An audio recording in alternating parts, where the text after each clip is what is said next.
Bonjour Benoît. Pierre pour NoSense TV. On a vu dans les dernières images que tu avais l'air très très affûté. Est-ce qu'il y a des choses qui se sont passées différemment lors de cette préparation par rapport à la dernière? Oui, bien sûr. Comme je dis, ça a rien eu à voir avec mes précédentes préparations. Déjà, j'ai repris beaucoup de plaisir à l'entraînement, chose que j'avais perdue depuis pas mal de temps maintenant. Et je me suis encore professionnalisé. Je me suis entouré d'un diététicien. Je me sens très très bien. Et voilà, j'y a plus qu'à, hein. Maintenant, j'ai vraiment hâte d'être samedi soir et de vous faire la guerre qui est promise par l'UFC, mais qui aura lieu, je vous le garantis. Juste une question en anglais. If you won Saturday night, what's next for you? What's your ambition next year in 2025 in the lightweight division?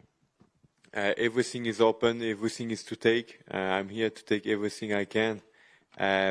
First off, I need to put on a huge performance against Moicano. It's a tough fight. I'm expecting a tough fight, and it's going to be one. Expect me to do my best to climb the division. And can you give us a prediction maybe for your fight? Prediction is you're going to like the fight. Thank you. Benoît, j'ai des questions du chat Twitch d'RMC Sport. Pareil, pour rebondir sur la condition physique, tu parais très très très affûté. Est-ce qu'on peut s'attendre à des changements dans la manière de combattre? On va être sur la stratégie BSD qu'on connaît bien. Alors, on ne change pas l'ADN d'un combattant du jour au lendemain. Maintenant, on peut s'attendre à beaucoup d'ajustements, des ajustements importants. Maintenant, un combattant engagé et généreux, ça je le serai toujours. Mais vous pouvez vous attendre à pas mal de précisions supplémentaires et de choses. Voilà. En tout cas, j'ai hâte de vous montrer un peu tout ce qui a été travaillé. En un camp d'entraînement, c'est jamais facile de réajuster pas mal de paramètres, mais on a fait un bon boulot. Je suis fier du boulot de l'équipe et il n'y a plus qu'à. Et justement, toi qui as bâti ton succès à l'UFC avec cette hyperactivité entre les combats, qu'est-ce que ça fait maintenant de prendre vraiment de grandes pauses entre les combats pour de très gros combats? Ça m'était déjà arrivé avec le Covid. Le Covid, malheureusement, avait mis un peu la carrière de tout le monde en pause, entre guillemets, hein. Et donc, c'est dur pour un combattant parce qu'il veut être actif. Et à la fois, ça fait du bien à la santé mentale parce que ça permet des fois de se reposer, de réfléchir à des choses et de prendre du temps pour sa famille. Et dernière question pour moi. On sait que tu as l'habitude de très beaux discours et de très beaux call-outs après les victoires, notamment à Paris. Est-ce qu'il y a déjà des noms en tête, un plan pour toi précis si tu bats Moïcano? Alors, j'ai la chance d'avoir un super manager et moi, mon boulot, c'est de vous donner un combat très engagé et samedi qui donne envie en fait à l'UFC de me donner plus. Et pour ça, c'est à moi de faire une bonne prestation samedi soir. Merci. Benoit, couple of questions in English for the international media. So, as you said before, so you're famous for your call-outs. Any plans already? And if you can answer in English for this question, please. Like I said, it's very open, but all I need is to do great performance on Saturday night, and I have a great manager. He's taking care of it. My job as a fighter is to go out there and to put on the fight everybody is expecting, and to make it go my way, and we will see from there. And for this question as well, if you could get the answer in English. So, new team, same Benoit. What can we expect from you this Saturday night? Nothing is really new, you know. My team is the same. We had just small changes, and all you can expect is a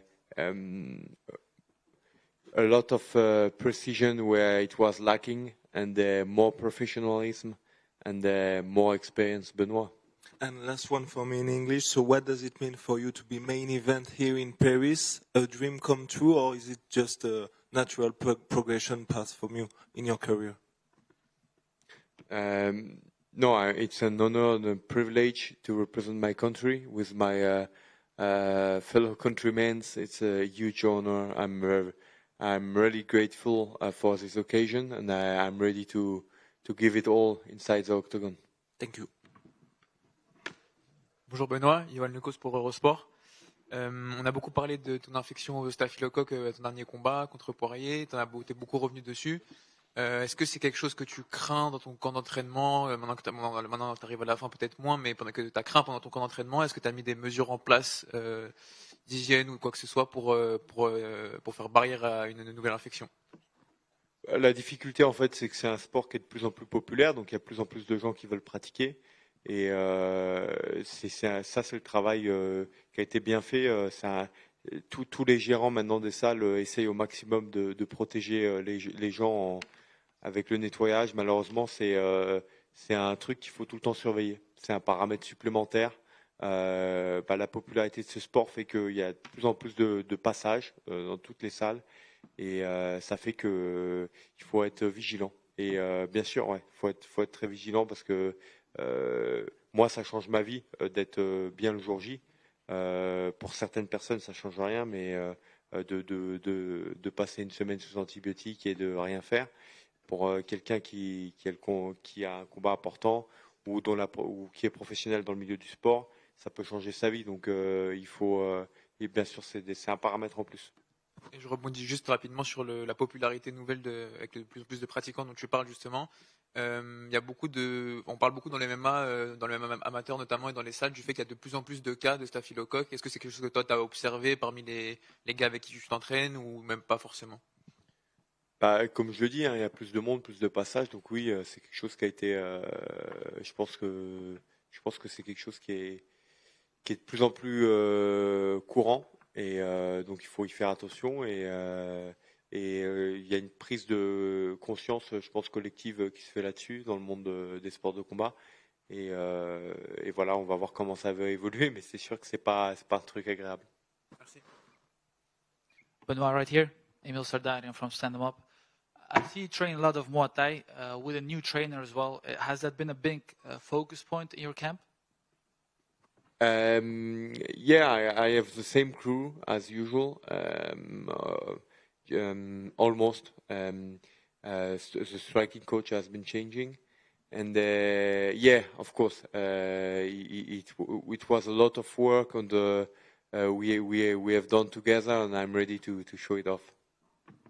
Obviously, you fight very aggressively to the point that sometimes it seems that your offense is also your defense. But with your new coach, he said that he wanted to see you fight more technically with better movement, better defense. Is that what we're going to be seeing here in Paris? Of course, what we want is the same fighter with a bit more of responsibility defensively.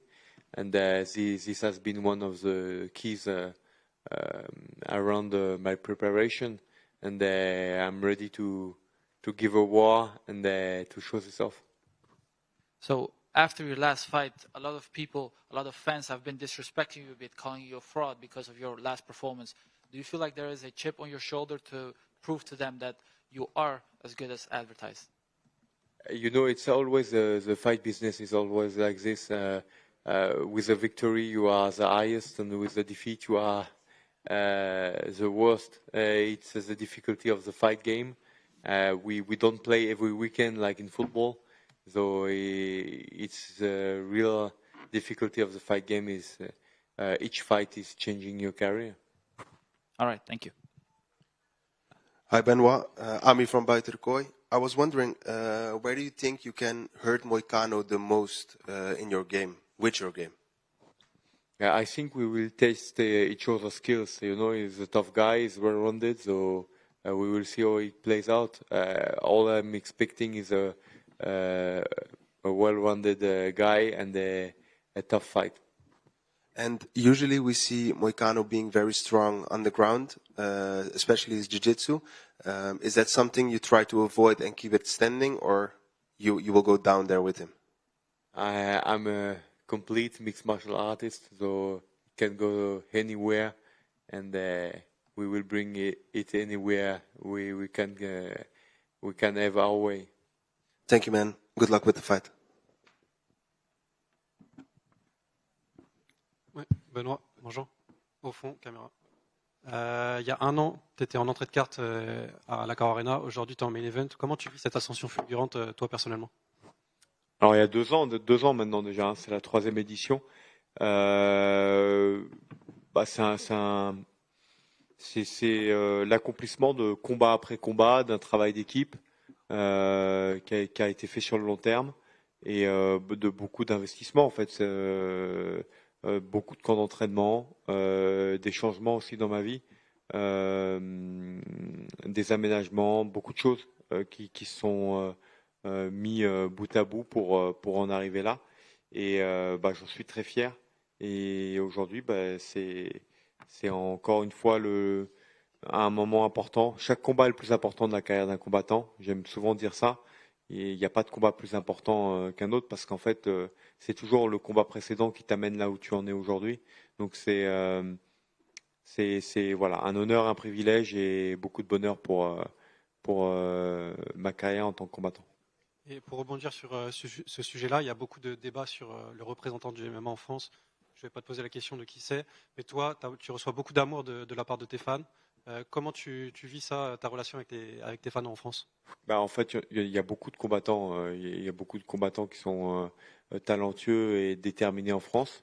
Là, on a une très belle carte avec des combats compétitifs, avec des enjeux pour beaucoup de combattants francophones, pour justement ces combattants français qui peuvent accéder à toujours mieux. Et bah, c'est le succès de la discipline qui fait plaisir à voir. Et moi, je suis très heureux et privilégié d'avoir ce soutien de la part du public français en général. Et j'en suis très fier. Merci bien.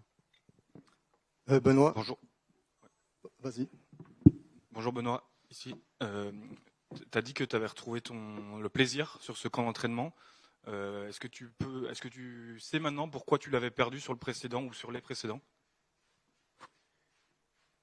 Bah, en fait, c'est, je pense, la gestion de tous les éléments qu'apporte le succès, entre guillemets, dans une carrière, les sollicitations, l'ensemble des sollicitations qui font que ça change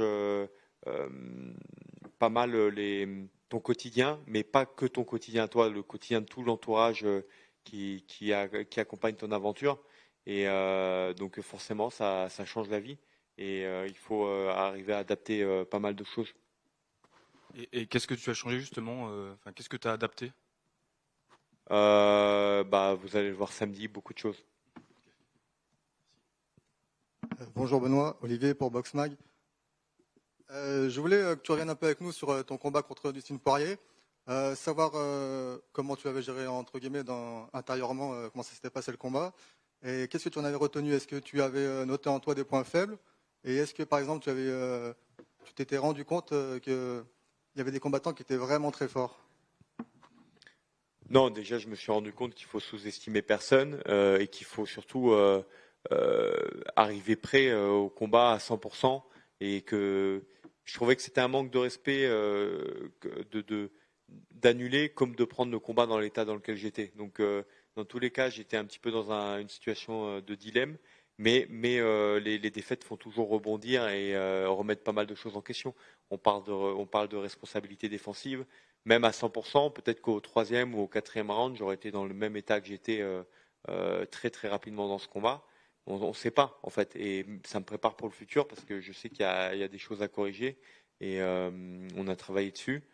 Et voilà, donc c'est ça. Après, ce qui était frustrant, c'est que par exemple un combat contre Eliseu que je perds à la décision, j'étais quand même fier de ce combat parce qu'à ce moment-là, mon niveau en MMA que j'avais après 2 ans et demi de pratique était là où il était, dans une catégorie qui n'était pas la mienne, et le combat m'a quand même rempli de fierté parce que j'étais à 100% ce jour-là et j'ai pu aller au bout de moi-même. Sur ce combat, j'étais absent mentalement et physiquement, donc c'est pas une situation que je souhaite à un combattant.